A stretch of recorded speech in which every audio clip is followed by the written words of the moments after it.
was introduced to the Persona series through Persona 5. It was a game I'd heard mentioned, everything was still in lockdown at the time, and if worst came to worst I could just send it back. I hadn't played a JRPG before, so when I hear the term RPG I immediately think, a game I'm probably not going to play. Needless to say, this video isn't on Persona 5, maybe one day we'll get round to it, but what matters is that that game managed to grab me hard, and once I was finished, the question was where do I get more?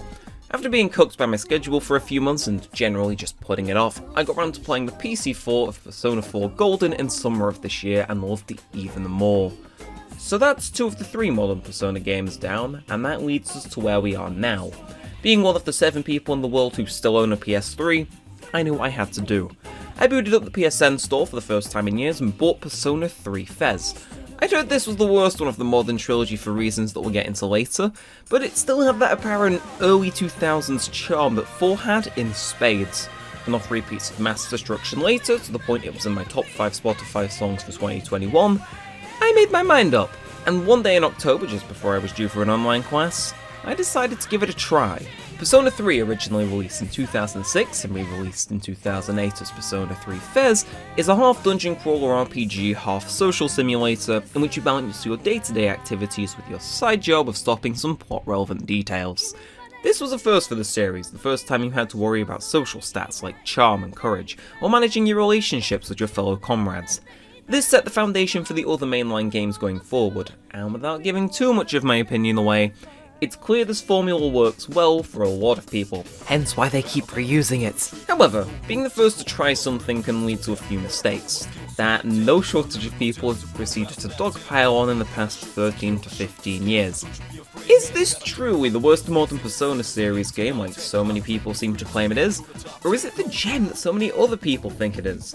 There's only one way to find out. This is my review of Persona 3. Specifically the Fez version playing the journey. Fez introduced a new mode and a few new features too, and while the answer is technically an addition to the story, I'm not going to be counting it in this version for the sole reason it really doesn't hold up to the quality of the rest of the game, and I don't want to drag it down. However, Fez does also make a few small improvements to the base game, as well as being the only version to actually get cheaply and easily for a PS3, hence why we're reviewing that version and not the PS2 original. Are we all good? Okay, so with all said, all that aside, my name is Neremik, and I think it's about time we take a deep dive into what makes Persona 3 one of the most special games that I've managed to have the pleasure of playing.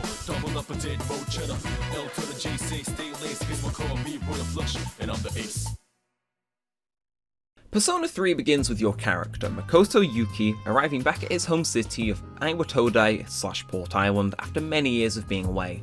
Distracted by his dire need for a map to find his way around, he fails to notice the clock striking 12 midnight, all power seemingly cutting off, and the world gaining this greenish tint, and everybody else around him also being turned into coffins.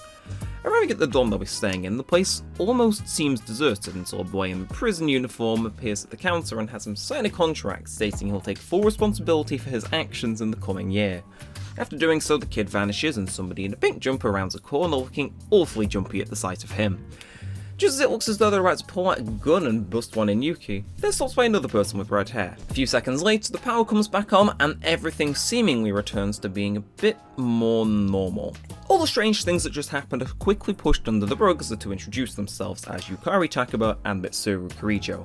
Because of a paperwork error, Makoto won't actually be staying in this dorm permanently, it's more of a temporary thing until things can be sorted out fully. With that, you're shown to your room, subtly told not to mention anything strange you might have seen on the way over, and you're off to sleep. Kind of.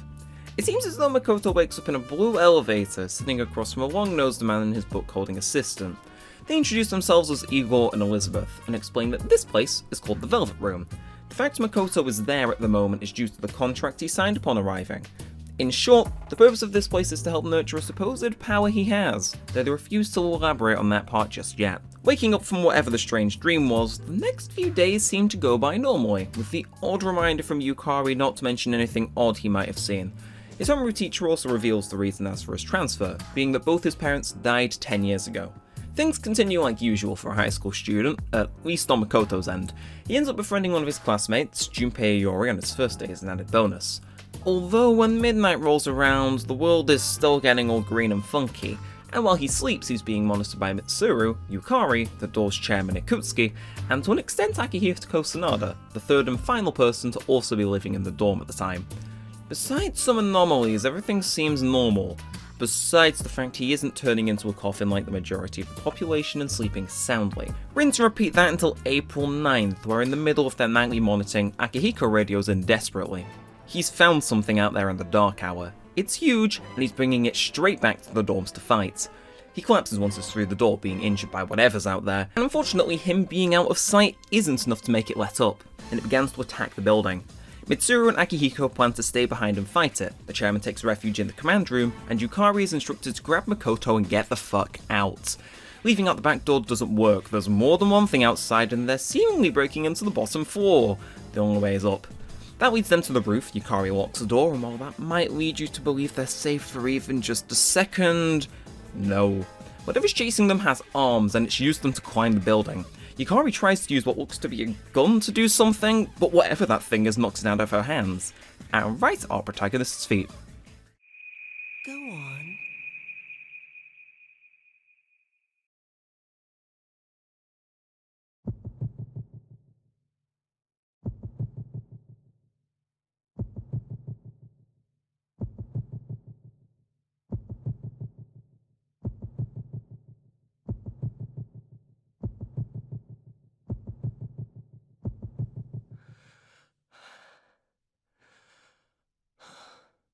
Persona.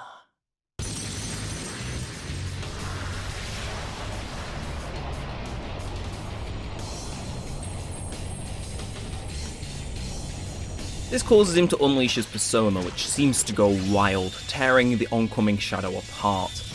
He then promptly collapses from all the stress and wakes up in hospital an ungodly amount of time later. During this time, Akihiko finds out that Junpei is also running around during the dark hour, having only recently gained the potential to have a Persona 2. Anyway, once Makoto's no longer comatose, we finally get the rundown of what's happening.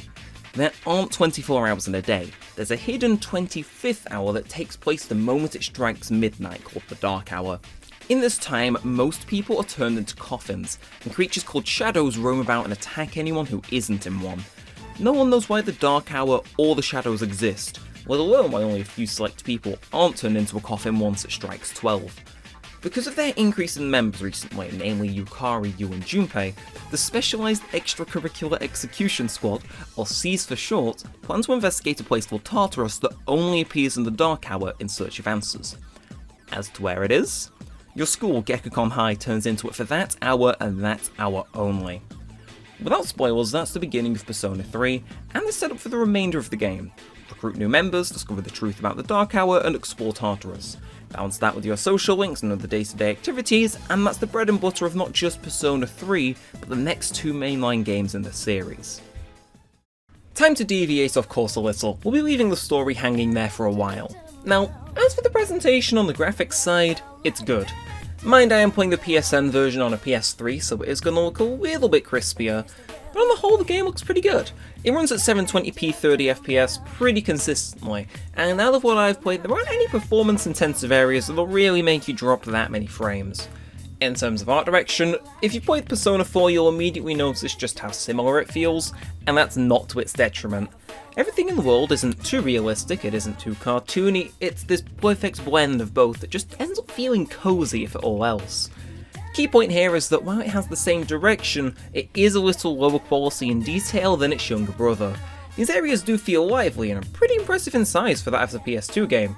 Iwatodai Station, Paulownia Mall and Gekukon High all have a lot of detail going on in them, and so while technically I'm not going to hype these graphics up all to high hell, and while appearance wise I'm not stating they're outright the best, it does manage to have this almost feckless charm going for it that it almost makes you forget the various obvious limitations staring you in the face. Character sprites are also something I need to give appropriate credit to. In Persona 4 and 5 they're very much the same sprite with a modified facial expression 99.8% of the time. And while Persona 3 does do this on occasion, it's obvious that in Persona 3 the characters have a much wider range of expression in these and have them doing little characters that much more accurately reflect the current situation. And that goes a decent way, since in a fair few cutscenes all the members of SEES will do is stand around and discuss things. So that little bit of added flair in the cut-ins and dynamic sprites really help compensate for that. Now, if you know me, I love some good lighting, especially in nighttime areas.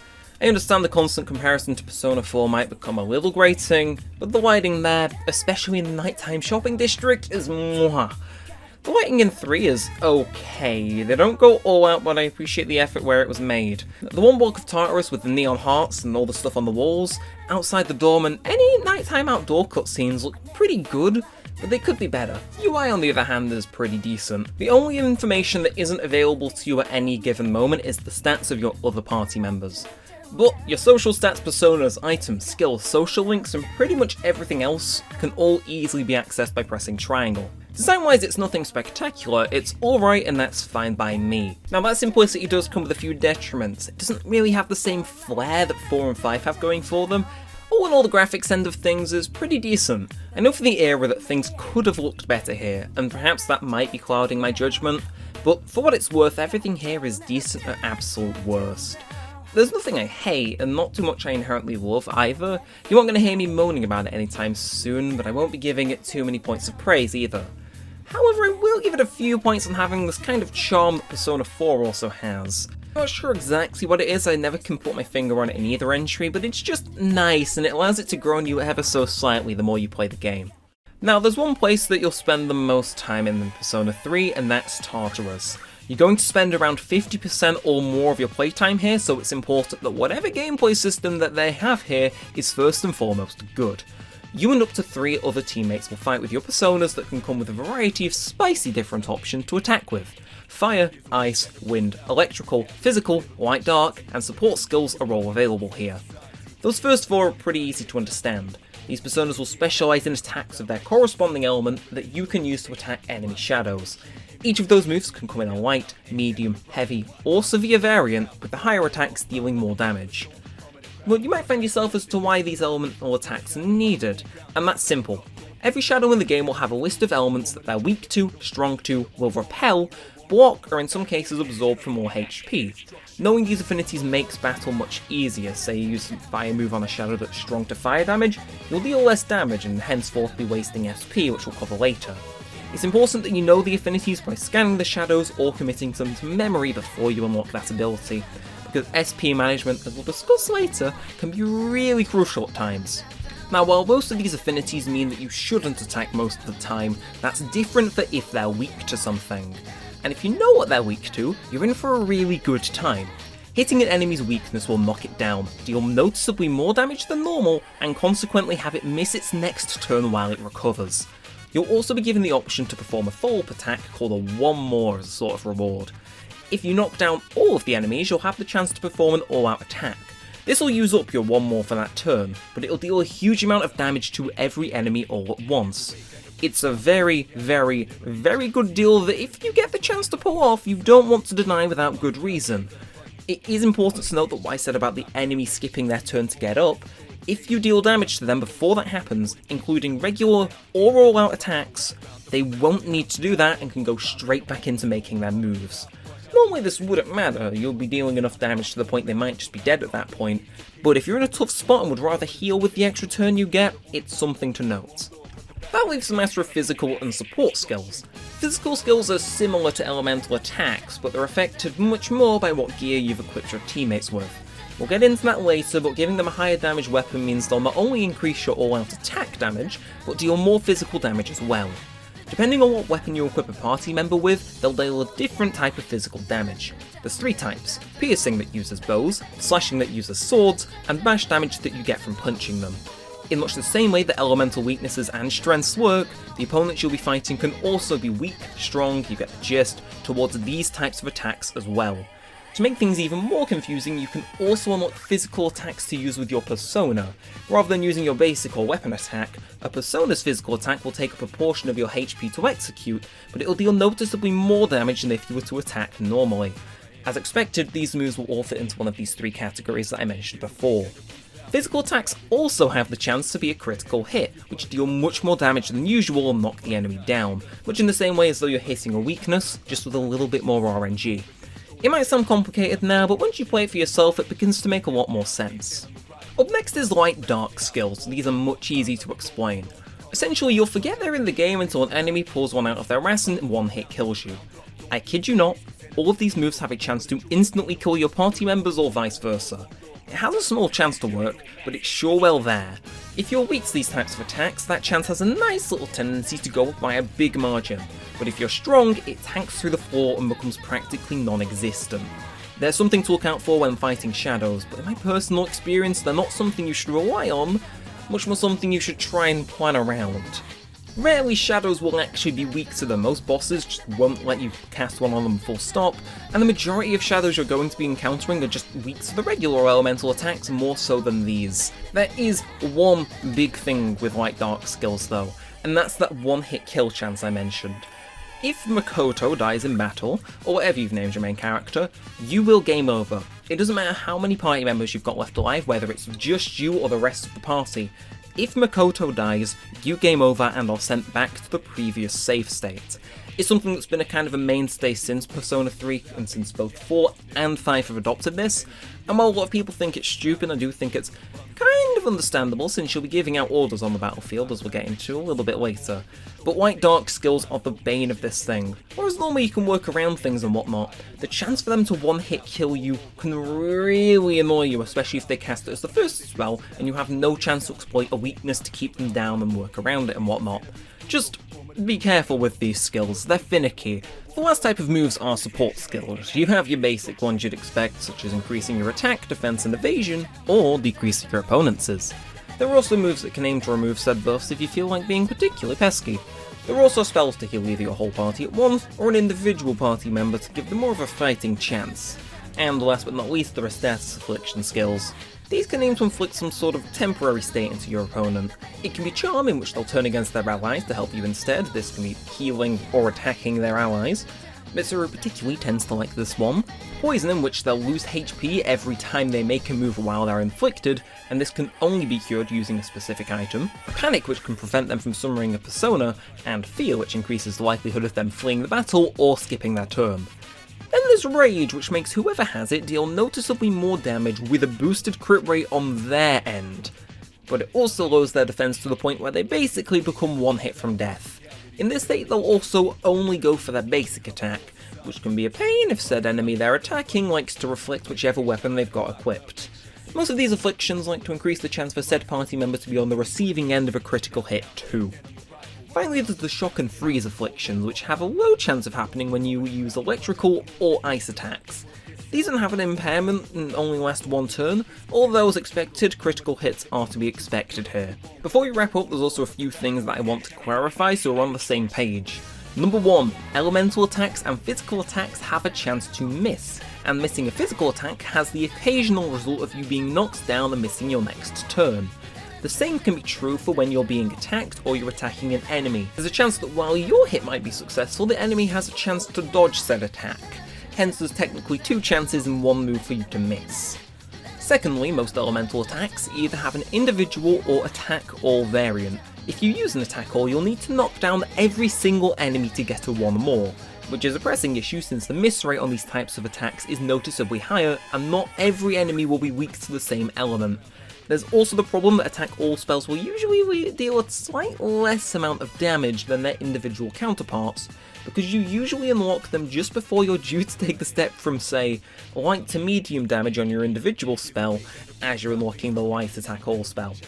It's a very risk-rewardy type of system here, especially since they have the SP cost of casting the individual skill twice.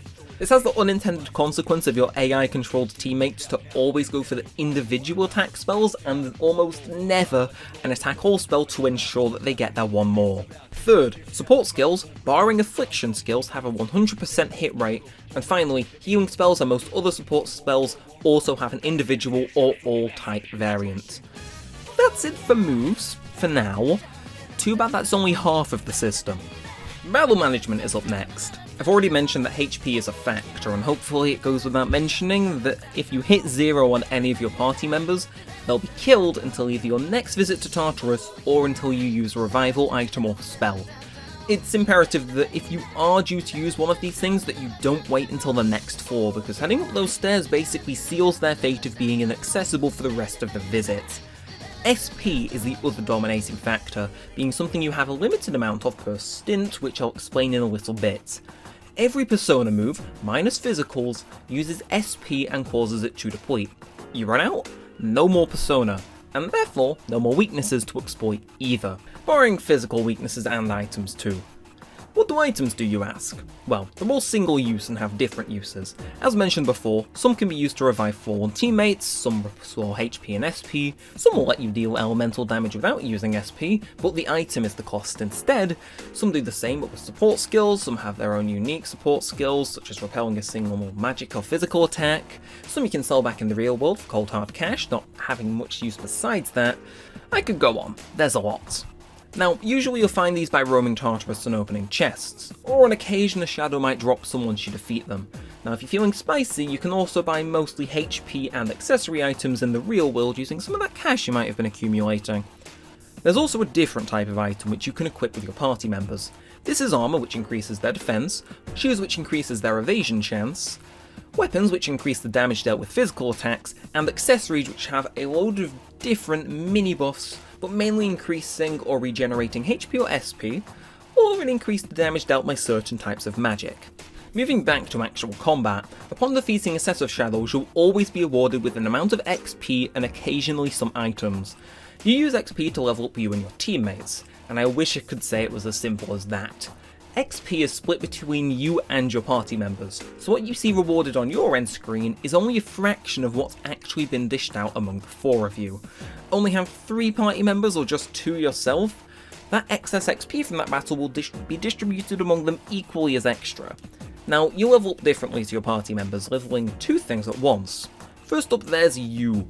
When you level up, you get a higher HP and SP cap, and it will also allow you to create and hold personas at a higher level.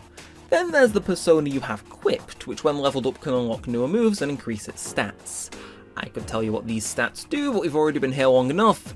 TLDR, your persona gets stronger and it's better to use and you die less. Your teammates function similarly, except they and their persona level up at the same time with the same cap, and won't have a disconnect like Makoto will. This is because they're stuck with the same persona the whole game, so there's no throwing the leveling out of whack, and no need to overcomplicate things. More HP, more SP, more moves. Speaking of teammates, as you progress through the story, you'll slowly unlock more of them to use. Whenever you're visiting Tartarus, you can head to the ground floor to change who's in your party, as well as get a refill on HP and SP. Here you can also save your game, something crucial considering dying sends you back to when you last saved, and you can also access Igor in the Velvet Room here too. Now, I know you might have the question of, if I get an SP refill whenever I come back to the ground floor, can't I technically grind forever? And the answer to that question is a resounding yes. Ish. Party members get tired after a certain amount of battles won, and upon returning to the ground floor will leave the party and be inaccessible for the rest of the night. But what if you just don't return? Well, being tired decreases their attack and increases how much damage and critical hits they'll be receiving, increasing the chance of a game over and therefore the incentive to go back and save all the grinding you've done. Okay, but what if I started in a block where I'm not so overpowered and there's no chance of enemies surviving past the first turn? Sad to say, that also won't work. You can only go up in Persona 3, meaning that once all shadows on say floor 7 are done, you need to head to floor 8. Keep heading up and eventually you'll reach a blockade which forces you to go back to the ground floor since you can't progress any further. Essentially, it's nice to have infinite SP in Persona 3, but it comes at the cost of a night ending after a certain amount of time, and that isn't something that can so easily be fought. I'll also take the chance to elaborate on what stinting is. Essentially, certain floors in Tartarus will have checkpoints, and it's only these floors that can be walked to or from. Any other warp points found on any other floor send you back to the ground floor only. Now this would be fine, you're running low, just go back for a refill, save and drop back into the hot zone. Except you're trying to reach the next checkpoint, meaning you've got a constantly depleting SP meter that needs to last until you revive at the next boss floor. You'll need to do this to progress a lot, and man is it fun type of stressful. Essentially, a stint is just how long you're in Tartarus without having to go back to the ground floor. Right, with this far in and I haven't actually run through the combat. You'll start an encounter by hitting or being hit by one of these black blobs called shadows. If you can hit one without being seen, you'll get a player advantage, but if you're hit, there'll be an enemy advantage. If you manage to hit them but they see you, you get a neutral battle. TLDR for this, player advantage gives you a full extra party turn before they can attack, and the enemy advantage is pretty much the same, just against your favour. Once the first few turns are over, it turns into a neutral battle, in which the agility stat, I think, dictates what order everyone goes in. In order to find out just what order you're attacking in, if you hold down R1 it'll show it for you. Now, in combat, as before, everything has strengths and weaknesses to all types of attacks. Now here's where the tactics menu comes in. Here you can tell the up to other 3 party members in your team vaguely what you want them to be doing. This can range from using exclusively healing and support skills, knocking down enemies, acting freely and doing what they think is best, attacking a specific target, waiting out their turn, using skills that don't use SP, there's a full list out there somewhere. What matters is that these instructions are vague, meaning there's always room for variation in what your party members will actually do. Yeah, unlike its future incarnations, Persona 3 doesn't give you full control of your party members, but it more lets you suggest what they should be doing. There's a small oversight with this though. Say Makoto is knocked down, since it's in his turn that you decide what tactics there are, you'll spend the next turn getting back up. Usually this would be fine, but say the situation changes too much and takes a turn for the worst, and you can't swap Yukari from full assault to healing, you might be facing an unfair game over. Bar that, these tactics work much more than people give them credit for. Healers will heal after a certain amount of HP is lost from a party member, and then attack like usual until that happens. Knockdown will have members exploit known weaknesses using elemental magic, and attack physically once they run out of things to exploit for the chance of a critical hit. Act freely works in mysterious ways, although it likes to balance things on the fly, mainly optimizing high damage first and foremost until someone needs healing.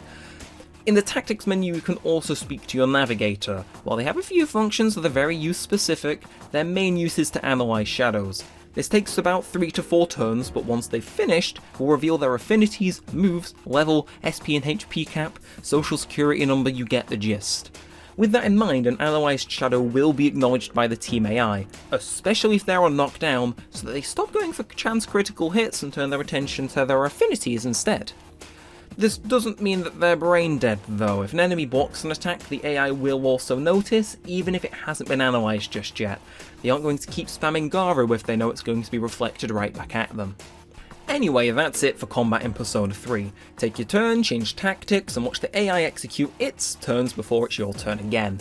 Repeat until you're either dead, the enemy is dead, or you hit the flee button just to be safe. For what it's worth, the AI certainly isn't the worst part of the game, and I dare to say that I enjoy the hands-off approach I could take at times.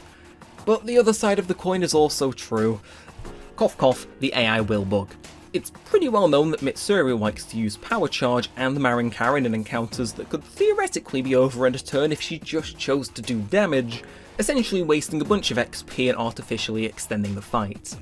While that's mainly something that happens on Act Freely, it still doesn't make sense. Sometimes the AI also just likes to flatline. On the final boss I had Yukari on healing, and when the rest of the party was on like 6 HP combined, I was really hoping she'd, use a spell to heal the whole party. She definitely had enough SP for it, but she instead chose to use an item that healed a single ally for 50 HP. Luckily this is something that happens rarely. A lot of the time the party was making moves I was happy with, and so I think I can excuse the occasional shortcomings here and there, but it is something to be aware of, and it is something that happens. Wrapping up the battle system is Shuffle Time, a normally random event until you finish with exploiting a weakness or critical hit, in which case it will 100% spawn. This presents you with some cards that are then flipped and shuffled in increasingly difficult ways as the game progresses. There are XP gain cards which boost the XP gain after each battle, HP restoring cards which do what they say on the tin, money cards which give you cold hard cash, weapons cards that will give you a random weapon, and persona cards that grant you more personas to use and fuse. As you go through the game, just like all the shadows you'll be fighting, these cards too will get stronger and have greater effects and personas available. Make good use of this, especially the XP cards if you're grinding. This simple quick game really improves your time spent at Tartarus to be something much more qualitative over quantitative. As for Tartarus, it works in floors and blocks, totaling out at 264 by the end of the game. Not everything will be available all at once though. With story progression, you'll on average be unlocking a new set of floors every month, and until that happens, how high you can go will be capped by a wall. Once the new area opens, it's very much a rinse and repeat until you reach the top of that area, and then you wait for the next one to open, so on and so forth. Each floor is procedurally generated with the chance for sprawling labyrinth or 3-room ordeals both being probable. In these floors you can find chests here and there which contain a few items, though they aren't guaranteed, and you'll quickly notice just how blocky this place can be, and I'd say that even by like floor 4 you're well aware of what to expect. There's the square room, the corridor room, the dead end, the room with a chest, and the stairs. Each floor has the same goal: find the stairs to advance, or the teleporter if you want to retreat, although that isn't guaranteed to spawn like the stairs. Now, if you take too long to GTFO, you'll also come face to face with the Grim Reaper, who will not stop trying to fight you until you leave the floor. He'll fuck you up for lack of a better term, so be wary unless you think you're prepared. Now, while there isn't a strict time limit on what floor you need to be at a given date, the general feeling is that you want to have defeated every mini-boss up until the next barrier by the time the next block and section is unlocked. And just how are those mini-bosses? Well, they're meant to be hard. If you can't beat one, take it as a sign to grind the floors leading up to it a little more and come back. Some of them have gimmicks and things to exploit, but later you are, the more you'll realise that these guys are basically just endurance matches. Eventually they simply just won't have weaknesses, and you'll just have to wail on them until they go down. While I can appreciate this being a clear indicator as for where you should be leveling wise at any given time, I just wish they had a little bit more fun with them like the main bosses. Ah well, there's 30 something, so I know they can't all be a blast. Hell, some of them are even pain incarnate if you are leveled correctly. There is a purpose to them though, that being that when the main boss for that month appears, if you've beaten all the mini-bosses leading up to the latest barrier, you really won't have to worry about that boss difficulty-wise. Mostly. Speaking of difficulty, most normal enemy encounters, if played right, will land in your favour. There is merit in having a diverse party. Weaknesses and one-mores are so crucial, so having all your bases covered in physical and elemental attacks is key. Now, every few floors the enemy pool will be shaken up to be more difficult, so you won't know what their weaknesses are for a little while, and by the time you do, they're already heading out of the door. I like this, it keeps you on your feet so you never become too comfortable, and it means the difficulty increase is always there, but the scaling could have been better. Barring the red glowing shadows, which will be from a few blocks higher, and they spawn quite rarely, there isn't much of a challenge because you get stronger alongside of the shadows. I was playing on normal, full disclosure, but after a few encounters and maybe a new persona, what started out as a tough bunch of enemies really wasn't that hard anymore.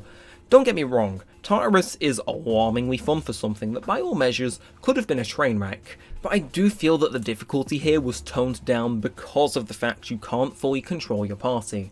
And while that is some valid balancing, I think it was slightly overdone. All in all, for what it's worth, I had a fun time grinding in Persona 3. I think it was pretty decent, I think it was fairly balanced, and while I can see the criticisms that people brought up, it really wasn't that bad.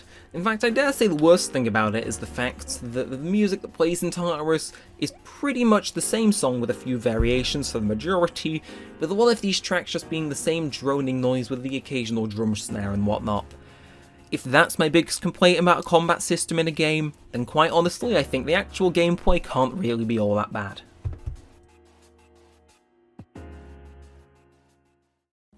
Anyway, that's Tartarus, have fun. After Mitsuru explains all of that, you're off back into the real world. Akihiko was injured during the attack on the dorm, so he's out of action for the time being, leaving you in charge of battle while Mitsuru does all of the support stuff. At around the same time, Makoto is resummoned to the Velvet Room, where he's told he can hold and switch between multiple personas, something nobody else can do. The Velvet Room is here to help with this, allowing him to take personas he has and fuse them into new ones.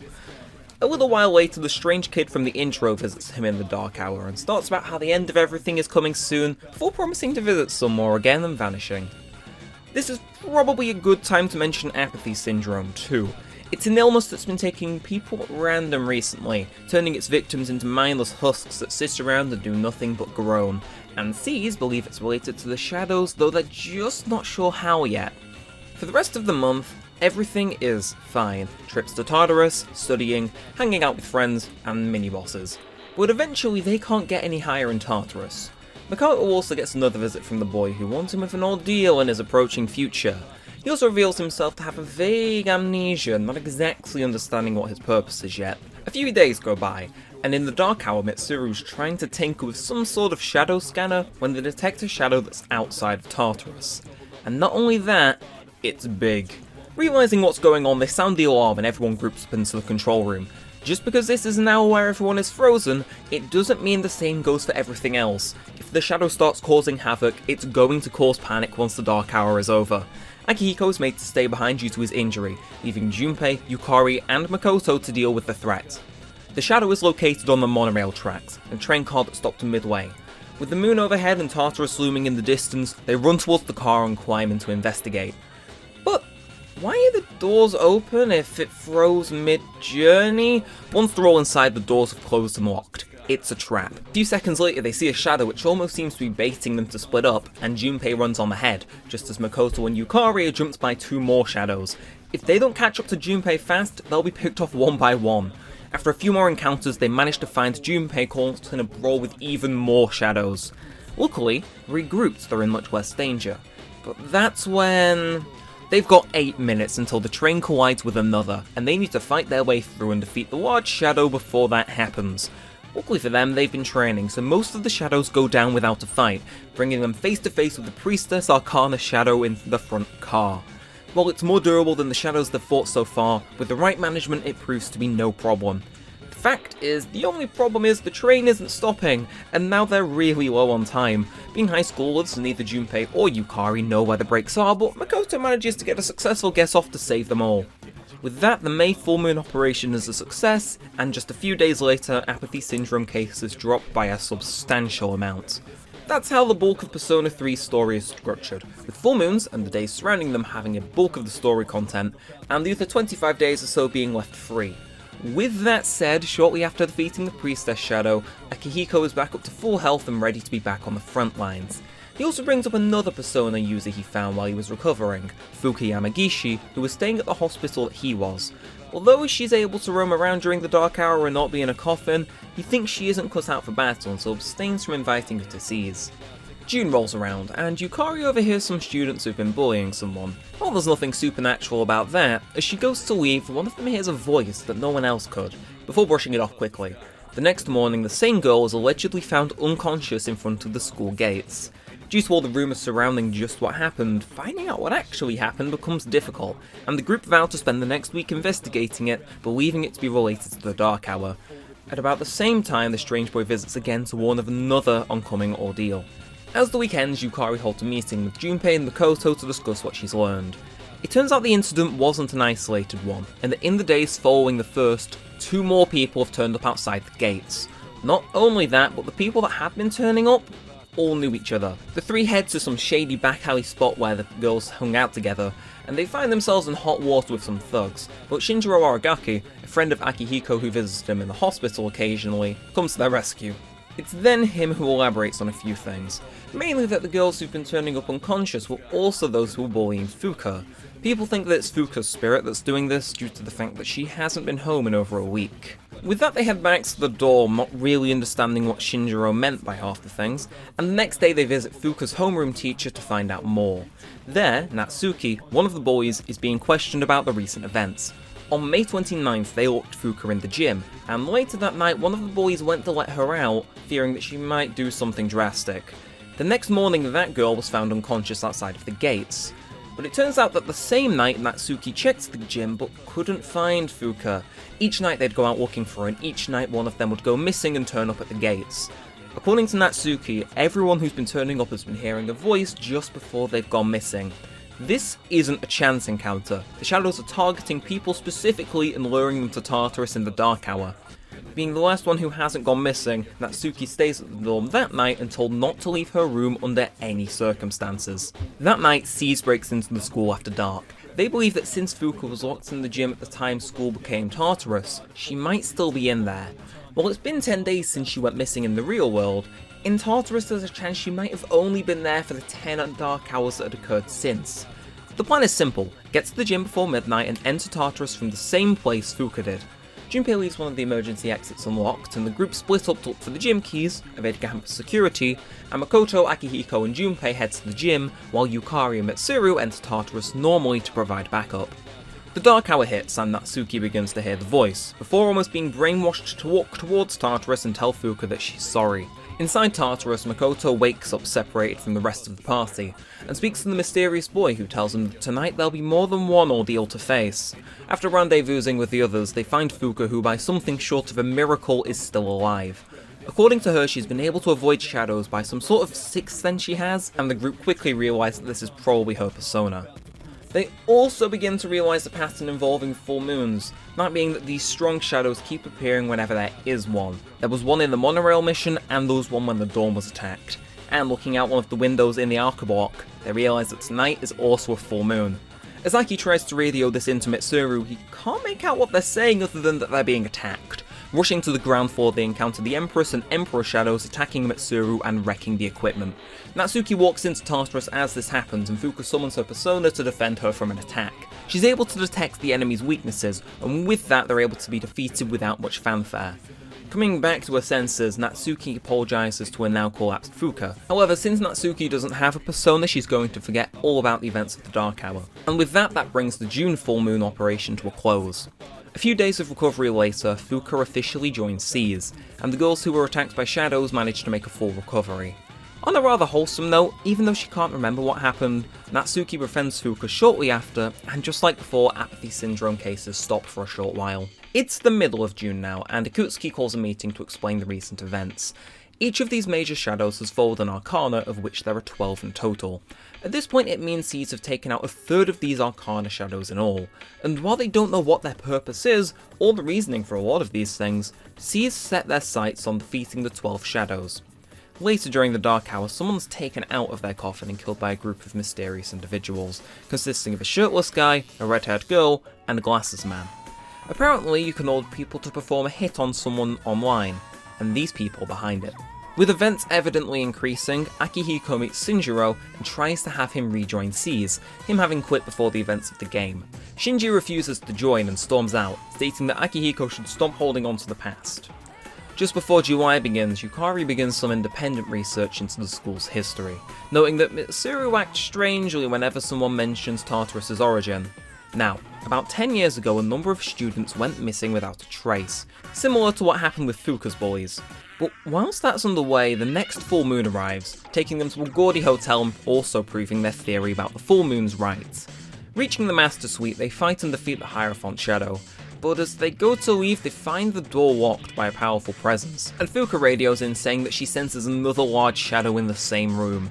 Looking around, they end up interacting with a mirror that teleports them all to different parts of the hotel. Makoto wakes up in a hotel room where Yukari is having a shower, and the lover's shadow tries tempting him into doing an action that would most likely get me demonetized. He manages to resist and regroups with the rest of the group, who all seemingly were put in a similar scenario. Realising this all happened because they touched a mirror, they go around finding the mirrors in the rooms, and break those that don't have the reflections or look funny. Once they've done that, the lover's shadow is weakened and they're allowed back into the master suite, where they fight and defeat it, consequently defeating apathy syndrome cases for the time being.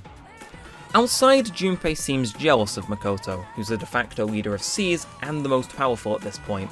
Before it can be followed up further, they walk off, observed by the three hetmen from earlier on the roof. A few days later a meeting is called in which Yukari confronts Mitsuru about the details she's been hiding about the Dark Hour. She reveals that there was an explosion near Gakukon High 10 years ago. No one was injured, but a large number of students were suddenly recorded as absent. It turns out they all collapsed and needed to be hospitalized, similar to Fuka's bullies. Since the Kirijo group built their school, and Mitsuru is the daughter of their owner, she has to know something. 14 years ago, an experiment was conducted by Mitsuru's grandfather, trying to harness the power of the shadows, in Gekokon High School. In the final stages of the experiment, they lost control of the specimens, causing a massive explosion and the creation of Tartarus and the Dark Hour. The research specimens gathered into 12 large shadows and fled, and those have been what C's have been fighting during the full moons. After this, Yukari calms down, and Akutsuki reveals that defeating these 12 shadows will destroy Tartarus in the Dark Hour, finally giving C's a set goal. With this new information in mind, Akihiko again tries to meet Shinji, and reminisces about their time at an orphanage with someone named Miki. More importantly, he informs them that now they know how to get rid of the Dark Hour, although he still refuses to come back.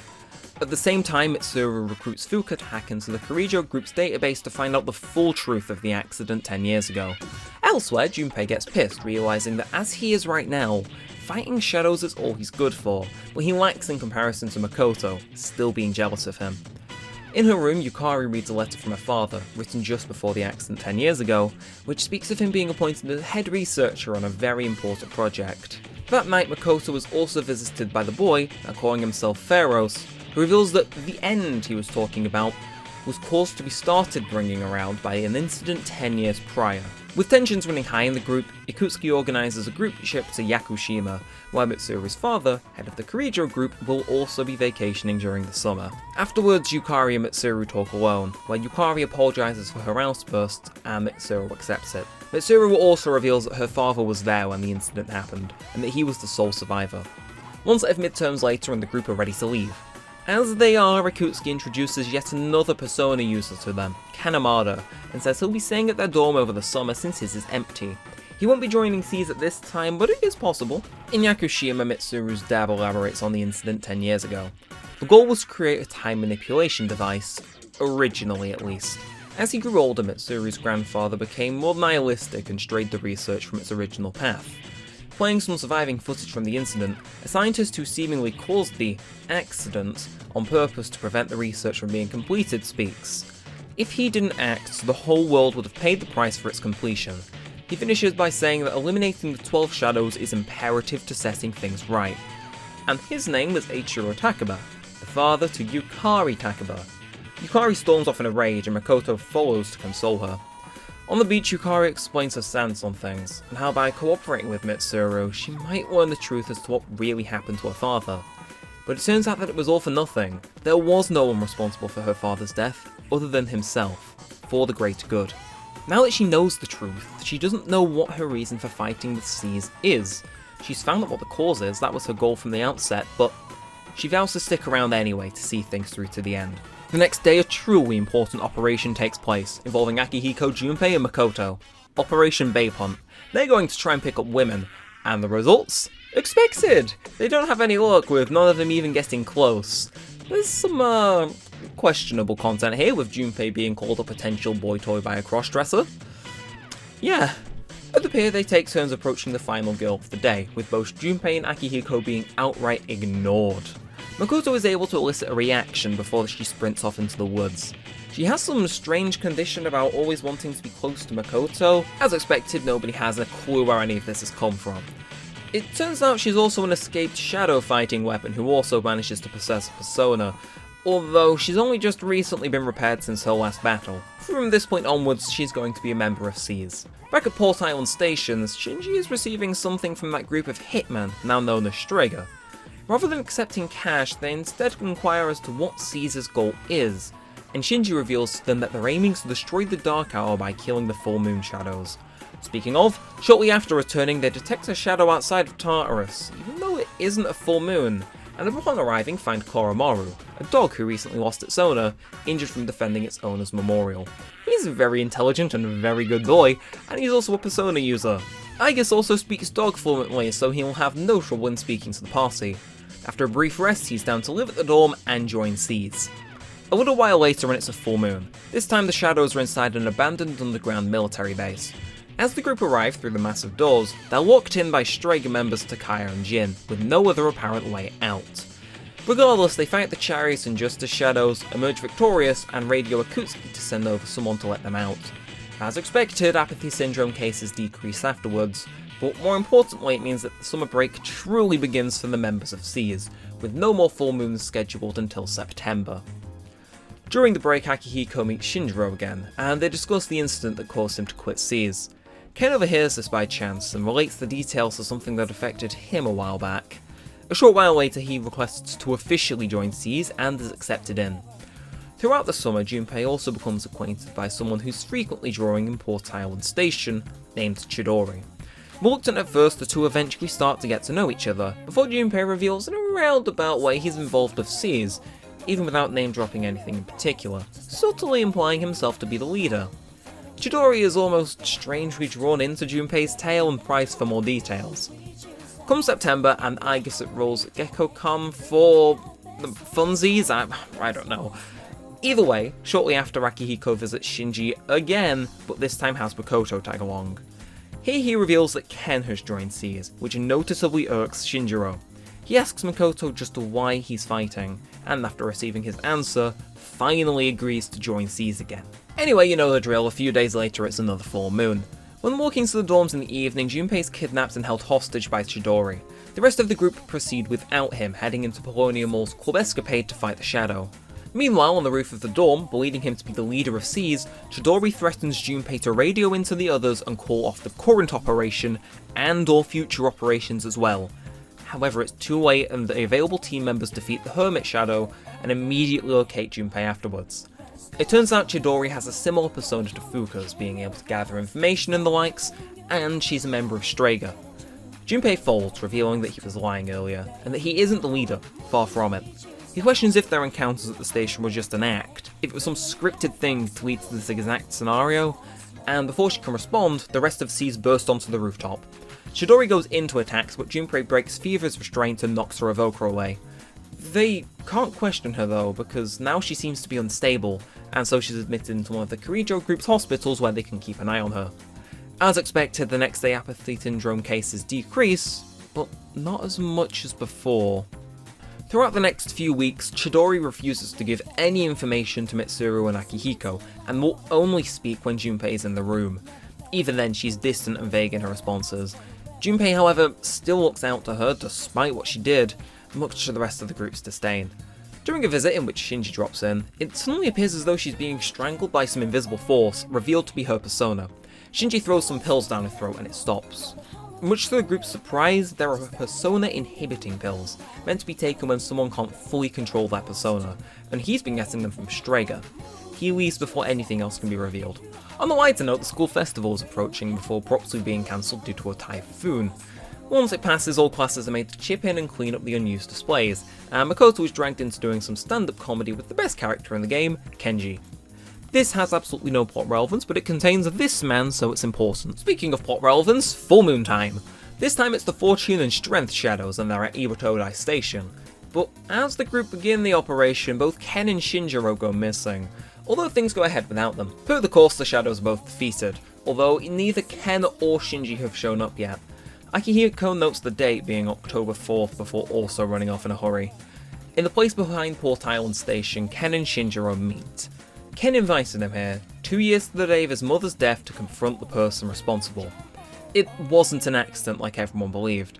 Ken saw the whole thing and knows it was Shinjiro who was truly responsible for it. That's why he so suddenly joined C's. Since that day it's been one bad thing after another for him, and he's going to kill his mother's murderer as revenge. 2 years ago, Shinji lost control of his persona, and Ken's mother was fatally caught in the crossfire. Shinji tells Ken to do it, but states that if he does, he'll end up like him. They're interrupted by Takaya, who prepares to shoot the two of them. He reveals that the persona inhibitors Shinji have been taking are slowly killing him, which distraughts Ken, who believes that this revenge he's trying to get will be for nothing. Shinji tries to charge Tayaka, who promptly shoots him in the knee. As he turns his sight towards Ken, who's prepared to die, Rest peacefully.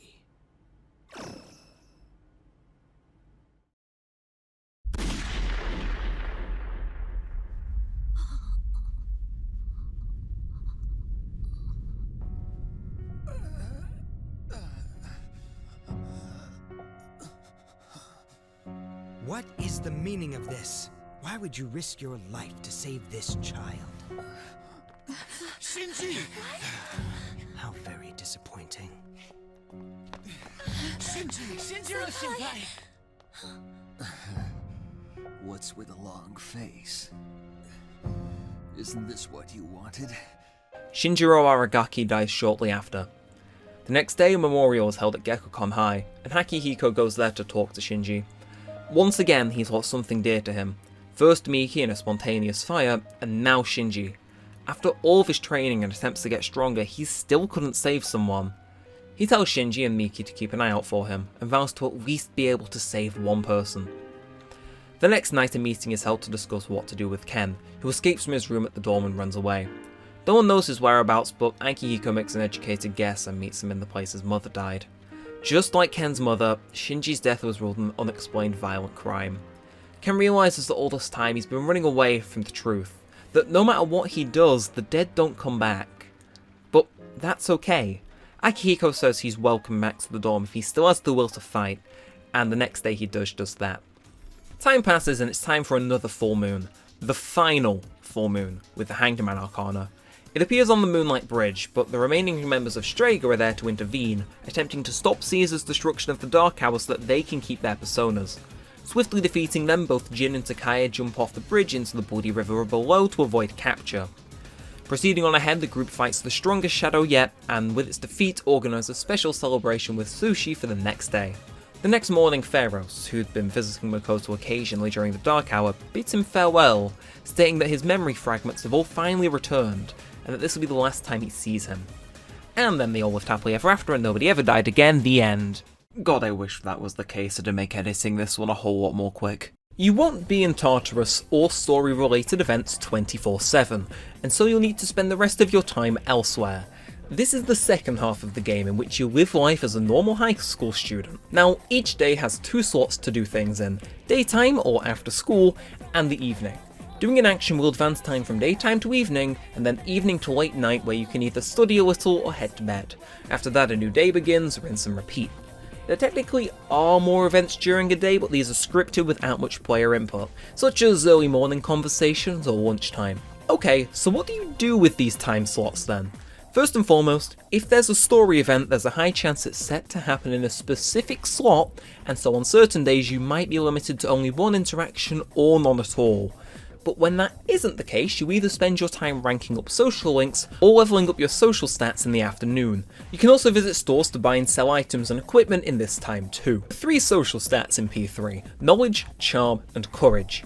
Each of these has a use in the social link system, helping you unlock new links or score higher on school tests. They take a while to rank up, so I'd always recommend doing them in the evening since there isn't much to do there. In fact, you can max out your social stats by solely doing them in the evenings. Throughout the game there's only ever 2 nighttime social links, meaning the only other things to do are walk Koromaru, if he's available, which can grant points towards random social links or have you a random item, or increase your stats. You can also choose to go to Tartarus during the evening too, although this will use up the time slot. The day is where you'll want to focus as much time as possible on social links only, since the vast majority are found here. Some can be found around the map, and about a half are found within your school. The downside to this is that school takes breaks, and said school links will be inaccessible during that time. If you interact with a social link inside of Gekkoukan High, there will be periods of times where you simply won't be able to see them. Speaking of scheduled events, there are ways that Atlas like to waste some of your precious time. Occasionally midterms will turn up and blitz through 4 days like it's nothing, with no time for any activities. Later in the game, Mitsuru also enrolls you in summer school, which is fun. After you awaken to your persona, you're knocked out for god knows how many days, and there's also a mandatory sport to meet and training session leading up to it, which also eats up time. Perhaps the biggest one is that once you defeat the final boss, you go from here to here. That already makes the tight time that you have to do everything in Persona 3 even tighter, and so making sure that you're optimizing every day so that no time is wasted is key. The only other thing to do in this time is visit the Velvet Room to fuse new personas or take requests from Elizabeth, Igor's assistant. I have no idea how any of this works, so I just kind of brute forced things until I made a persona I liked. But each persona has an associated arcana, and leveling up the corresponding social link, such as getting Kenji to level 10, who's the Magician, will grant personas of the Magician arcana a great XP boost when fused, and unlock the most powerful persona in that arcana to be fused. That's about as in-depth as you're getting from me in terms of fusion. As for Elizabeth's requests, there are 2 types, but we're going to discuss the general ones first. These essentially involve you gathering items and bringing them to her, or doing a favour or asking people around the town. Doing requests, except the other parts which we'll touch on later, don't use up time, and are generally just a good way to get rewards such as extra money, personas or items. Anyway, let's touch a little bit more in depth on these social links. As I said, the main story is constant in Persona 3, and only ever picks up around full moons, with the odd cutscene here and there the rest of the time. Social links serve 2 main purposes: granting more XP in Velvet Room fusions, while also providing a smaller story to entertain you in between the main plot beats. These are all decent entertainment, although with time being an ever-present threat, I'd highly recommend designating a few to ignore unless you're using a guide. It's more rewarding to max a single social link than it is to have 2 of them at say rank 8 or so. When hanging out with your social links, you'll be prompted with different actions and dialogue choices to pick. Choosing correctly grants you these points that count towards the next rank unlocking. If you have a persona of the matching arcana to the link, these points will be boosted ever so slightly. Say you don't get enough points in a rank event though, maybe you pick 1 or 2 incorrect dialogue options, you'll need to spend time hanging out with them to gain more points in between ranks. Nothing story crucial happens here, and it uses up time, so be wise on your responses, especially in certain scenarios. If you mess up badly, you might end up reversing the link and making them angry. During this time you won't be able to progress the link unless you spend time slots hanging out with them to fix it. In the case of the girls, if you ignore them for too long or see too many other girls before them, they'll also become reversed and require fixing, but worse yet, if you pick the wrong dialogue here while trying to fix the link, you can break the link, resulting in absolutely no more progress being made on it for the rest of the game. Tread carefully. That's pretty much the system, but the main draw is the narratives here. And while this isn't going to be a link-by-link critique, I do want to point out some of my favourites in the game. First of all is the Magician. Kenji Tomochika is the first one you can start. This is a simple man's dream of wanting to fuck his teacher and be a chill dude all around. Ultimately he is rejected for a myriad of reasons, the main one being that she's already engaged. While it's a simple social link, this is a prime example of Persona 3's character writing carrying a scenario. While the premise is good, it isn't enough to fill 10 individual events worth of plot, and what carries those down moments is Kenji's character. The dude is just downright likeable, and once I'd maxed him out I was just craving for him to come back in some capacity. The same could be said of Bebe, the foreign exchange student who represents the Temperance Arcana. His story involves a series of hangouts before being told he has to return to France due to his aunt's passing. He and Makoto spend the last few ranks making a kimono to present to his uncle, of who's now gunning for him to end his exchange trip early, to hopefully convince him that Japan is a wonderful place. The link ends with him leaving and vowing to come back one day, and it's just nice. It's short, simple, and a delight to experience, if for nothing else but Bebe's eccentric personality. General rule of thumb, if they're found inside of your school, chances are they're a good social link. This also goes for your female party members too, who you can rank up, but for some reason the guys don't get any social links. It's strange, I know. Although I guess, to be fair, adding those guys as links could have made getting an all-link run impossible. I don't know. Their links are all related to expanding their character beyond what the main story shows, or continuing smaller plot points, such like what became of Yukari's mother after her father passed, etc. They're okay, I'm not going to give any of them the highest praise. Mitsuri's got a few good laughs at me, and I had a nice little smile on my face with Fuka's. Potentially, if you want more screen time out of these characters, these are probably the links for you. There is a problem though. Because of the fact that these links like to unlock a little later in the game, I wasn't able to complete all of them. Mitsuru unlocks just before winter break begins, meaning that she's largely inaccessible for a good 2 weeks over December, and Aigis likes to unlock on January 8th. The game ends on the January 31st. Is this a piss take? Yes it is. I mean, I'm not the biggest Aigis enjoyer, so I mostly focus my efforts on maxing out Mamoru instead. The problem is that the game's ending does rely on you actually getting a decent way into Aigis' social link, so it does make the ending fall a little bit flat in the sense that if you don't do her social link, you are nowhere near as invested in the ending with her on the rooftop than if you did. You can also romance most female social links barring Maiko and Maya. This happens automatically, unlike in 4 where you need to choose the correct prompts to do so. I know this annoys some people who'd like to stick to one character, even if there aren't any direct consequences if you play your cards right, but for what it's worth a note. This brings us to the out-of-school social links, of which are usually much more serious in tone. You have Nozomi, who's scamming people into joining a cult because he's insecure about himself, a man who knows he's going to die soon, Maiko, who's a kid caught in the middle of her parents' divorce and just trying to figure out as to why, the bookstore owner Bunkichi and his wife, who were trying to save a tree that their now deceased son planted at Gekkoukan High.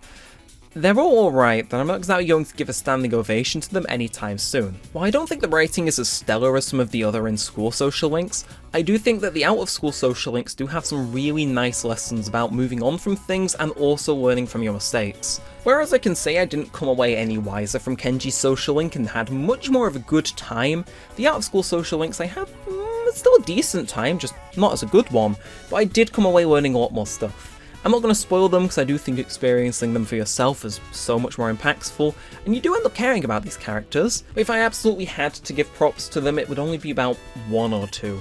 They're not exactly the most standout, and I actually forgot a few of them were in the game at points, but for what it's worth, they're decent, especially if school is on holiday and you need to spend some of that time. Now, before I mention, Elizabeth also has a little bit of a different type of request, and this is technically a social link, although it isn't a social link.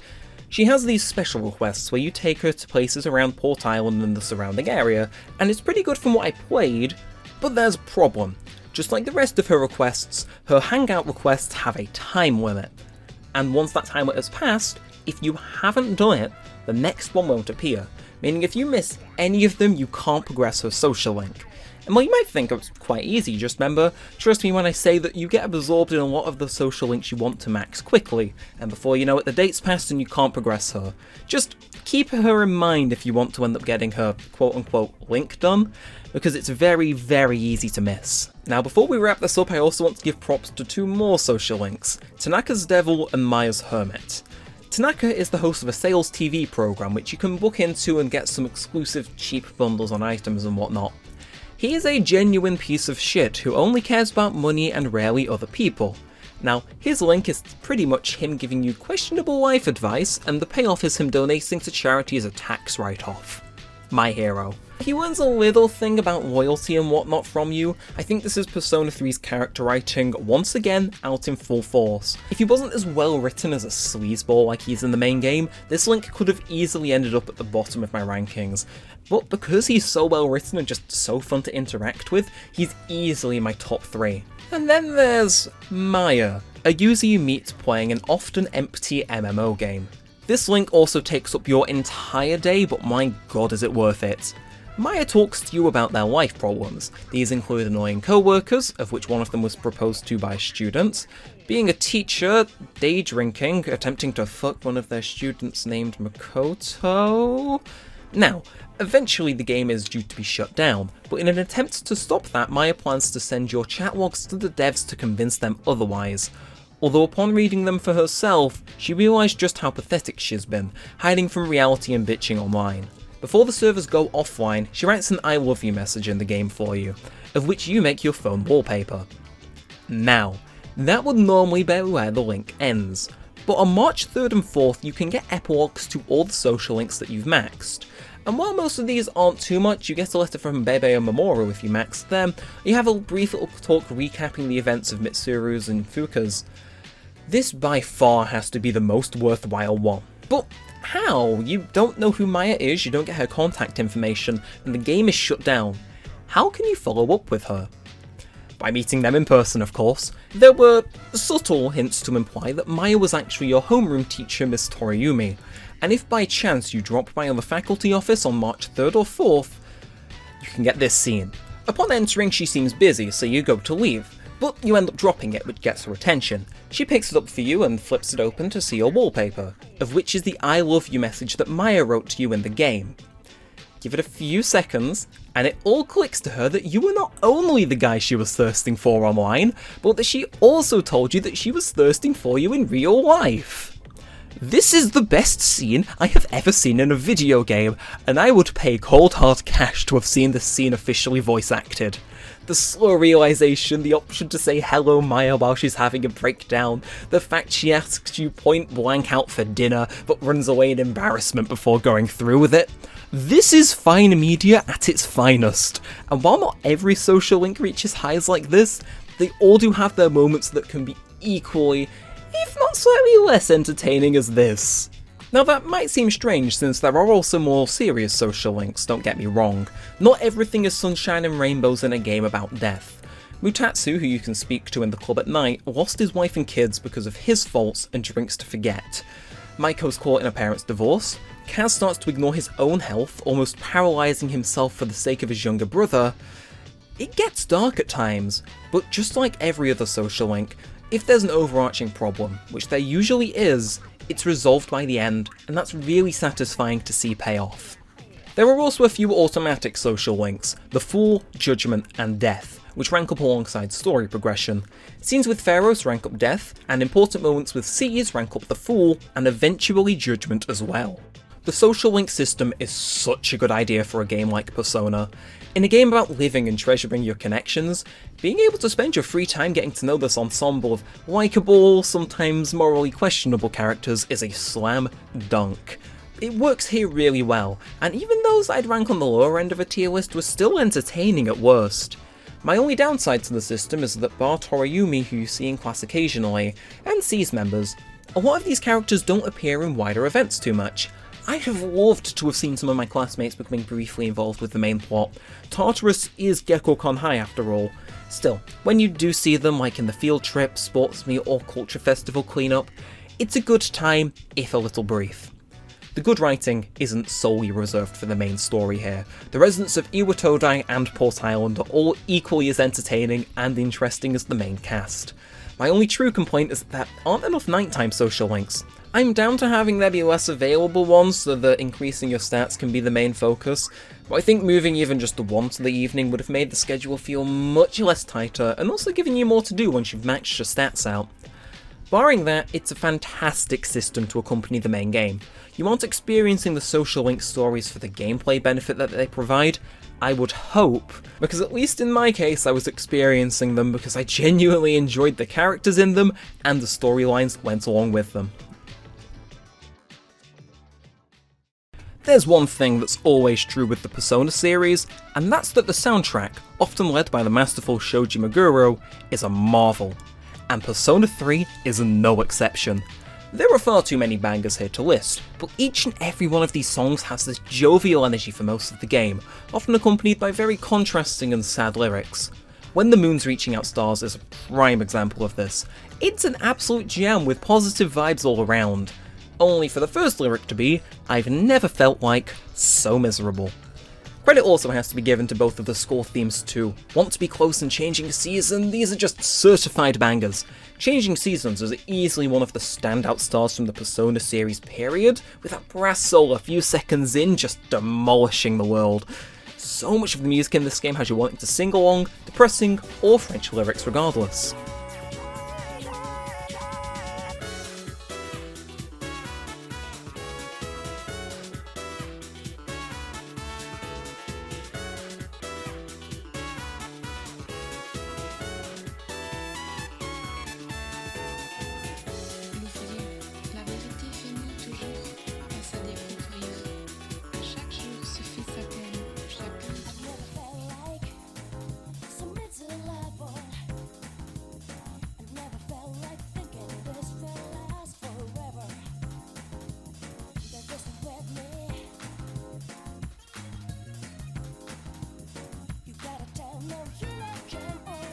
Now, it would be absolutely criminal not to mention Mass Destruction, the game's main battle theme. This is an absolutely horrible battle theme, because rather than getting focused to strategize, I'm fucking jamming. Every single battle starts with the same and it doesn't let up. For the song you'll undoubtedly hear the most of in the game, I don't care if it's about a battle theme, but I do care that it's an absolute jam of a song that didn't get old once during my 60 plus hours of playtime.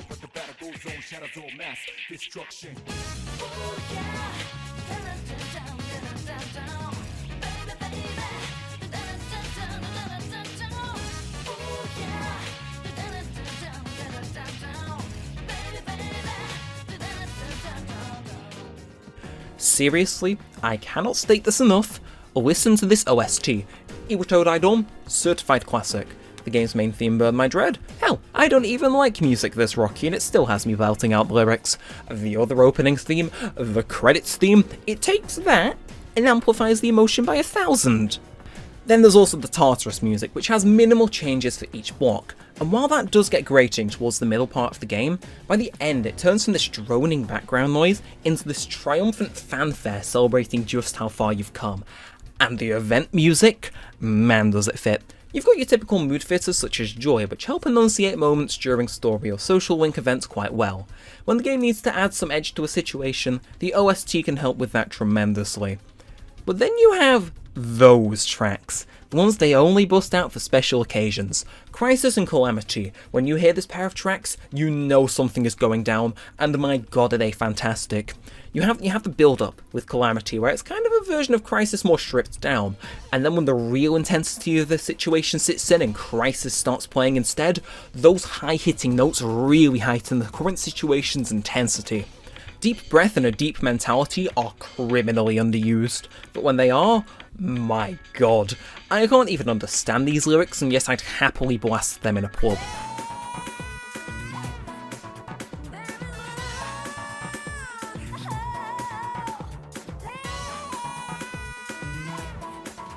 Essentially, the takeaway here is Persona soundtrack good, 3 is very good, listen to the soundtrack. I mean, the final boss music, the battle for everyone's souls, gives me goosebumps to listen to. The way it starts off with this energetic electric beat before incorporating the Velvet Room theme into the music, it is masterful.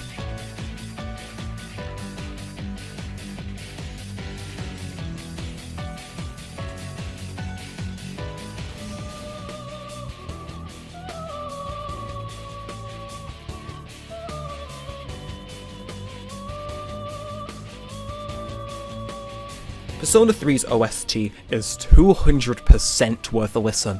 It's simply solid and fits the scenes that it scores perfectly. While it isn't an outright masterclass in music composition, it does have a fair few creative ideas that make sure that even with its relatively small pool of tracks, that you're never finding them to be too repetitive. But how is the voice acting? Now, this is a PS2 game, so as per the course, the English dub is absolutely fantastic and a complete subversion of my expectations. There's a mix of well-known VAs in here, like Vic Mignogna as Junpei, best known for voicing Edward Elric in the Full Metal Alchemist dub, but also some less familiar faces such as Paul Latiso, who voices Fuka. Everyone here, big name or not, does a really good job in the main cast. The side characters, mainly Natsuki and the others, are okay, that's about it though. They're very much a hit and miss, although there's never really that one line I would say is truly bad like I could say for Persona 4. In fact, I'd say this is the most quotable out of all the Persona games. You've got Akihiko's truly wonderful delivery of "I've been waiting for this," Fuka's navigator lines, The enemy! yes Fuka, that is the enemy, Mitsuru's execution, Silence! I'm going to execute you all! Kutsuki's plans and Nick's claiming that the Arcana is the means by which all is revealed are all masterfully delivered in a way that makes them stick with you in the best sense. Even if it's not the most important scene to a story, if the scene is voiced, you can tell the actors are still giving their all. Although that does lead into my final point about the voice acting. As you'd expect with a game that is so text heavy, not every single scene is voice acted.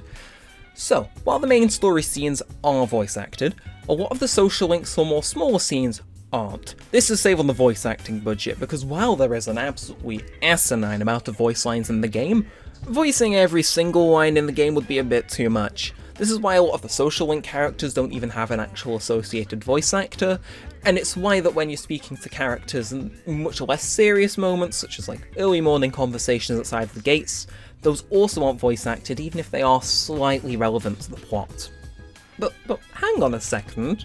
I said before that Mitsuru executed someone and Nyx? I don't remember that. I mean, the game ended, right? They beat up all the shadows, the Dark Hour is gone, Strager's dead, and everyone's plot threads have been tied up. So, where have they come from? But the game ended, right? They beat all the shadows, the Dark Hour is gone, Strager is gone, and everyone's plot threads have all been tied up. Defeating the 12 shadows fixed everything, right? No. For the first time, defeating an Arcana shadow didn't decrease apathy syndrome cases, and instead started causing them to rise. The day after Hanged Man is defeated, as promised, they have their party, and invite Mitsuru's father round to celebrate the end to the Kirijo Corporation's mess. They have fun and end up taking a commemorative photo to have the occasion, even if Akutsuki and Aigis appear to have wandered off. And then it strikes midnight, and to everyone's surprise the Dark Hour begins as if nothing had even happened. A bell can be heard originating from Tartarus, and while they don't know exactly what's going on, Cease prepares for battle. There they find Akutsuki with Aigis, of who's been acting strangely. The information Akutsuki gave them was false. Killing the 12 shadows was never going to remove the Dark Hour, but it instead expedited the rate at which the Fall is approaching, the goal of which Mitsuru's grandfather changed the research towards in his later years, and what Yukari's father was attempting to prevent. Speaking of, he doctored the video of Yukari's father to make him say the words that would fit his narrative. 12 shadows were meant to be reunited, not killed. The entire time, Akutsuki was misleading Seize into doing his dirty work. He forces Aigis, who's been brought into some sort of obedience mode, to capture the group and prepare them to be sacrificed and bring about the fall now. Everyone awakes at a high point in Tartarus tied to crucifixes, where Mitsuru's father is also being held at gunpoint by Aigis. Akutsuki orders Aigis to shoot him, but she attempts to resist her programming, which gives him enough time to grab a gun of his own and shoot Akutsuki before being shot himself. The dying Akutsuki orders Aigis to execute Seize, but she manages to rebel and instead shoots them free of their restraints. Koromaru jumps at Akutsuki and snatches the remote he's using to control Aigis away. Realising this plan has failed, Akutsuki throws himself off the top of Tartarus to his death. Shortly after, Mitsuru's father passes away. In the media, both deaths are explained away as a sudden, undiagnosed illness. Seize is unable to make sense of what Akutsuki's end goal was, hell, half the things he was saying that night, but agrees best to continue exploring Tartarus since things evidently aren't over. Life goes on, however, and a few days after the full moon, a new transfer student, Ryoji Mozoguchi, enrolls into Makoto's class, and being the hyper-chad he is, immediately begins to flirt with every female within a 40-mile radius. Aigis isn't having it though. For whatever reason, she senses that Ryoji is dangerous, the first time they even interact, though the topic is quickly dropped. In the days after, Ryoji befriends Junpei and the two regularly begin hanging out together. Meanwhile, Mitsuru has obviously been out of action, still mourning her father. She contemplates missing out on the upcoming quest trip to Kyoto too, but Yukari, also knowing what it's like to lose a parent, reaches out and tries to give her a pep talk. This is a really wholesome scene, having two characters that have been relatively distant most of the game, trying to get to know each other and console one another. But then they're interrupted by Hyper-Chad Ryoji, who immediately tries to ask Mitsuru out on a date, and when she ignores him, turns his sight to Yukari and asks her to spend the night with him on Shirakawa Boulevard. A place with an interesting reputation locally, especially in regards to their hotels, a wink wink. Unfortunately, our dashing hero was turned down yet again. During the Kyoto trip, Seize takes the time to relax a little given recent events, and Ryoji tags along with them for the majority. Nothing too plot crucial happens here, although there's a nice side plot where Kenji and Kaz are trying to devise a scheme to look into the hot springs when it's the time where it's girls only. Truly an inspirational narrative. Speaking of hot springs, Junpei drags the boys TM there on the final night, but doesn't check what times each session is. What could go wrong? Mitsuru's here too? Ah, man. There's no way she'll consider this just a misunderstanding. She'll execute us. The stakes could never have been higher. If they're found, they'll be executed by Mitsuru. And unfortunately, there isn't many places to hide in the hot springs, so... Wait, this is just a misunderstanding. Silence! I'm going to execute you all! It was nice knowing you. The quest trip ends with the boys and Ryoji heading home in shame. While Seize is wiped out after coming back from their trip, Strega break into the hospital Chidori is at and help her escape. The following night, Fuka calls an emergency meeting as she detects other Persona users, Strega, outside of Tartarus. It's Chidori. They arrive, and despite what strange connection she and Junpei have formed, she's unable to be reasoned with. Seize weaken her and the other members of Strega arrive as she admits that she did have feelings for Junpei after all, but was just afraid of losing him. Takaya, stating that she's been poisoned by Seize, goes to shoot Chidori, but changes his mind and shoots Junpei in the last second.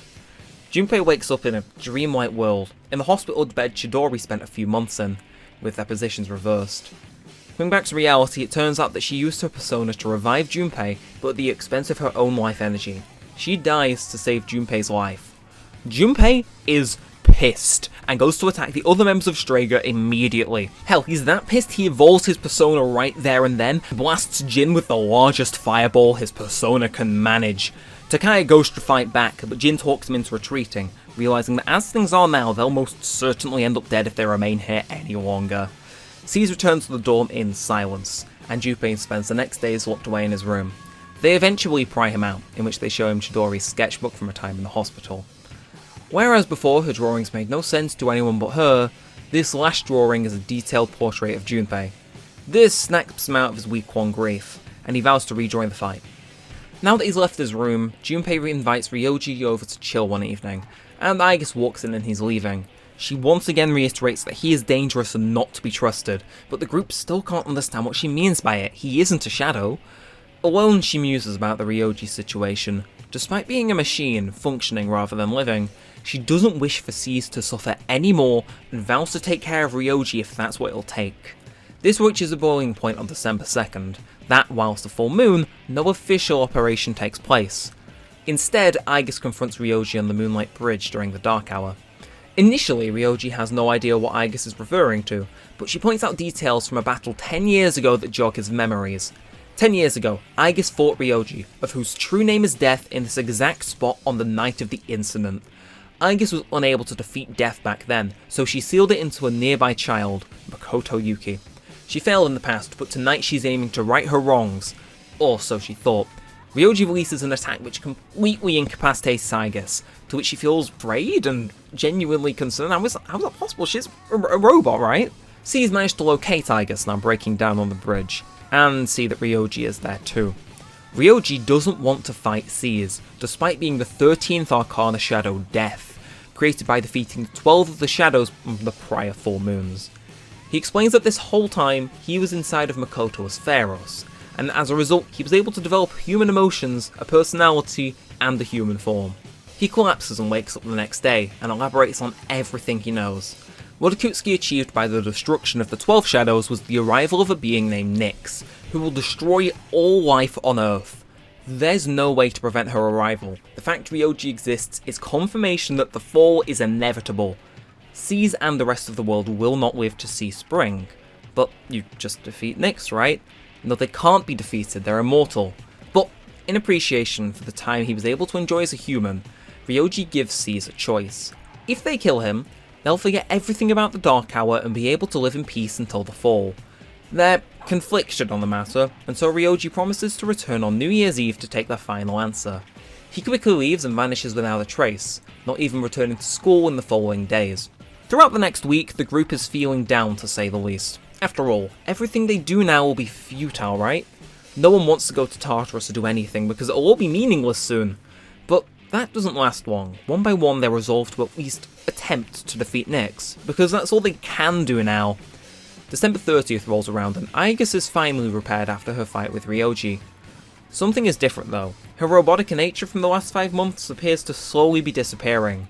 She feels genuine remorse for what she forced onto Makoto, and expresses an appreciation for the people, friends, she's met in Seize. After all, she needed to be given a personality to have a persona, and now that's turning into something more. She resolves to live, just as the rest of them have to.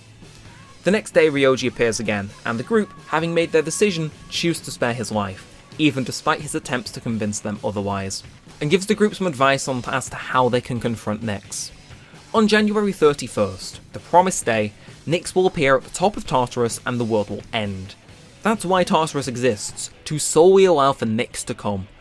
If Seize is there on that day's dark hour, they might have a chance to defeat her. That's it from Ryoji. He apologises to Aigis, regretting his past actions partially, and leaves Seize to their own devices. In the new year, a mysterious doomsday cult begins to spread online and around the Port Island area, with more and more people gradually welcoming Nyx's arrival. During a trip to a ramen shop, they find out that it's Takaya and Jin who are behind this, who've both gone fully mad at this point. As January draws to a close, things are looking bleaker by the day. Realising the end may very well be near, Aigis talks to Makoto on the rooftop about her more human qualities as of late. Whereas before she wanted to be close to him to monitor death, now she wants to be close to everyone for a different reason that she doesn't quite understand. She doesn't know what that is, and resolves that she'll find out what it means to live, once they've defeated Nyx after all. Before long it's the 31st, and Seize holds a meeting before the Dark Hour hits. Considering that defeating Nyx may cause the Dark Hour to vanish, and potentially their memories of it too, they make an agreement to all meet on the school rooftop at graduation day, and remember things then. With that, the Dark Hour begins, and Seize make their dash to the peak of Tartarus. They're expectantly blocked by Jin, who's stronger than before, but ultimately weaker than all of them combined. After being defeated, he remains on the floor for too long, where he's ultimately killed by a swarm of shadows. One floor from the top, Takaya awakes, and he's even more powerful than Jin.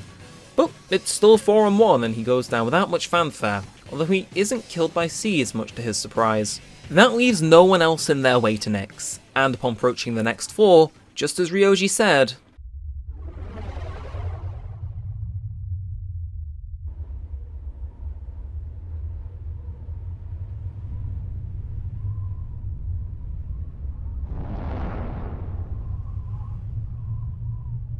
Nyx points out the futility of trying to prevent the fall, knowing full well that their attempts will be in vain, but Seize refuses to back down, vowing to stare death in the face if that's what it means to truly live.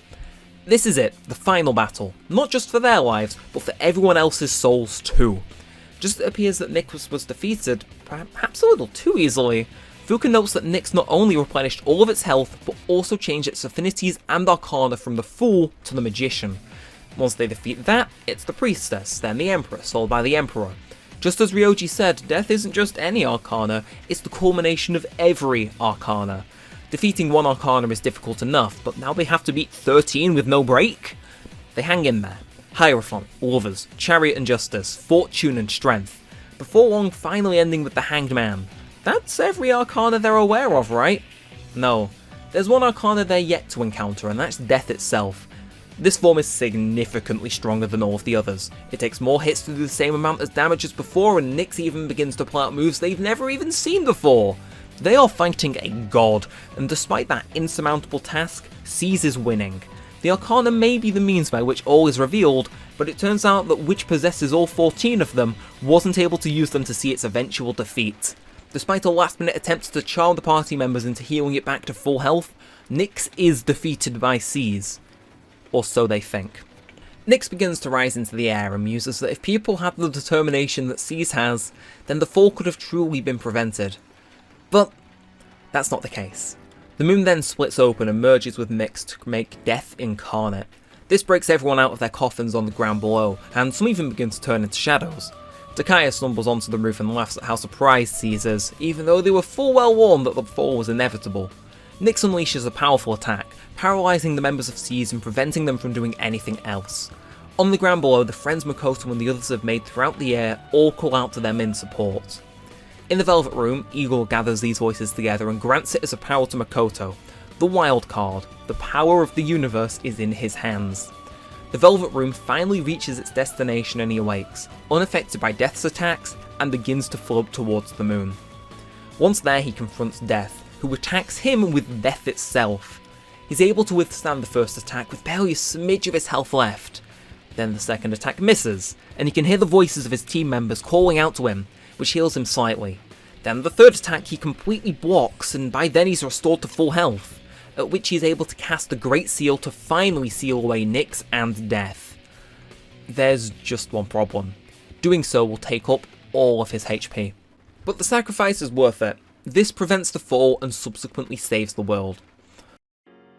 The voice of Ryoji and Pharaoh speaks to the members of Seize in a void of some sort, congratulating them on their miracle. A few seconds later, a bell can be heard ringing as Tartarus dismantles itself, and Makoto Yuki reappears in front of his friends. As they expected, the Dark Hour comes to an end and their memories of the last year are slowly erased.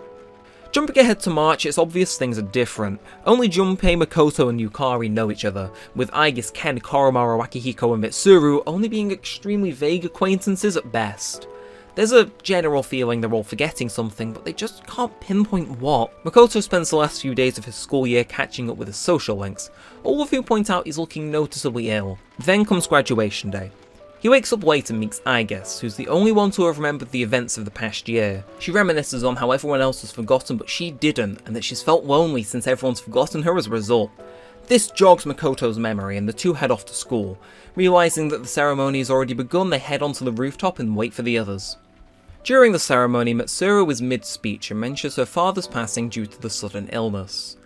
But that isn't right. Was it really a sudden illness? No.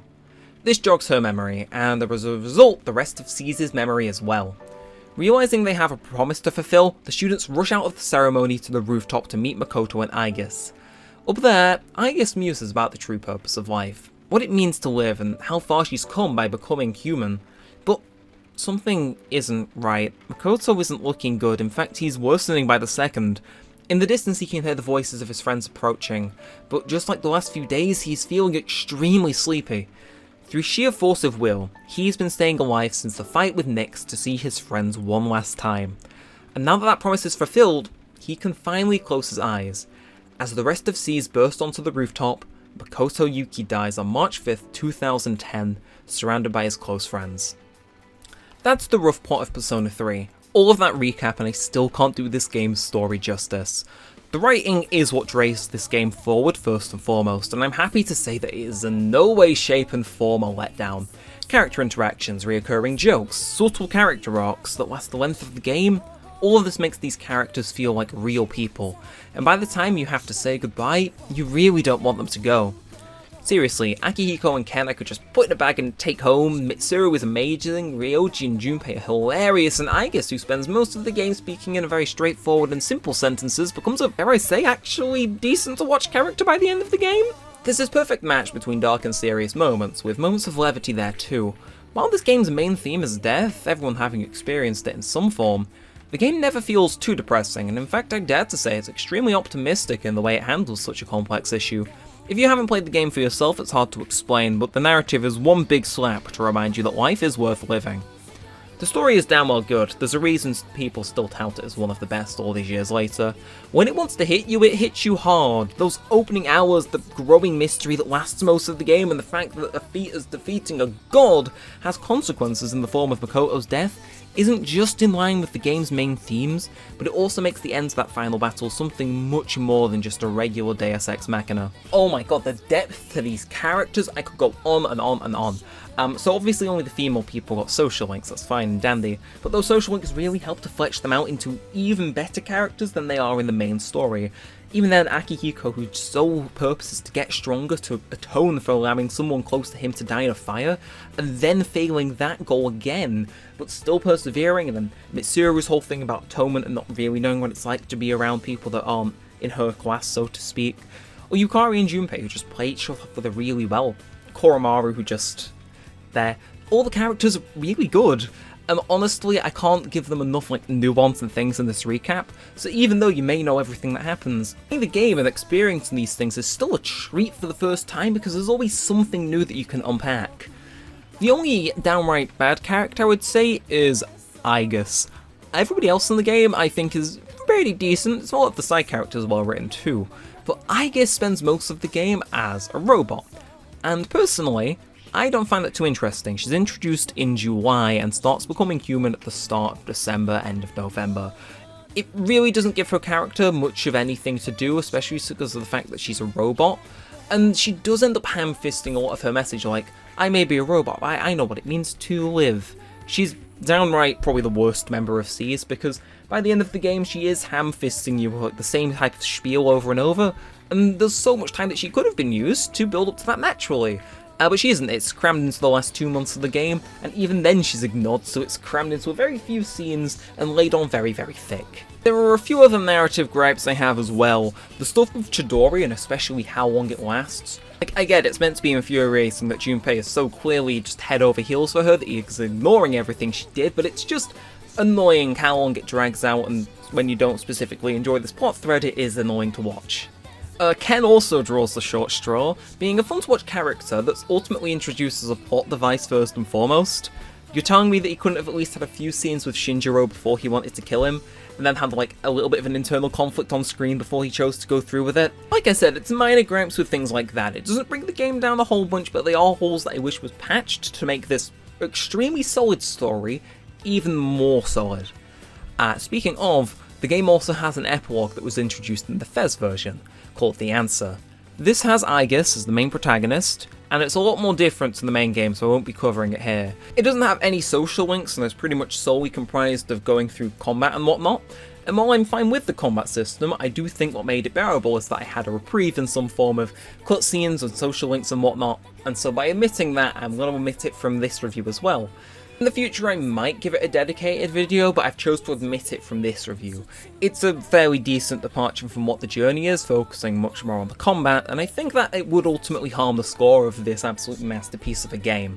That said, the journey as the original game is known in Fez is a fantastic ride through and through, flaws and all. In fact, I dare say that the main story itself is good enough to get it a high grade, but the fact that there are social links to help flesh out this game's world and pad the empty time help elevate this game even higher. It's good, and the hours of grinding are all worth it to experience arguably one of the best stories in gaming, with some of the best characters in gaming too. That's it for Persona 3, a narrative and audio feast with a greatly satisfying, but certainly in need of refining combat system. Graphics and voice acting are really decent for what they're worth and the time, and they haven't been invested in a game this much for such a long time. This goes toe to toe with Persona 4 as my best in the franchise. Just like that, it has this spark which makes it work. There's plenty to take away and enjoy here, flaws and all, especially in the character department. I think it's fair to give it a 9 out of 10. The tactics system, while not awful, does bring the game down a bit with its quirks, and the narrative slips that would be here and there had some parts of the game not gelling too well with me by still being decent. Behind that is an absolute masterpiece of a game. You'll laugh, you'll jam, and you might even cry. It's rougher than its younger brothers, but the gem that is this game shines through regardless. And that's it for this review. Here are the credits for footage and the likes, so I'll keep this one short and sweet. This review is a monster to get out in time. I started production on the 28th with this due out on the 31st, so there were a few G Fuel infused nights to get this out on time, but hopefully this was all worth it. This is the start of a new channel, so I really wanted to introduce it with a bang, and so feel free to let me know how I did. But that's it for now. Expect another upload soonish in the future announcing what the next review is and the time frame. No spoilers here though. And I think that's everything for now. So with all that said and all that aside, I really do hope you've enjoyed, and thanks for watching guys. My name's been Neremik, and peace out.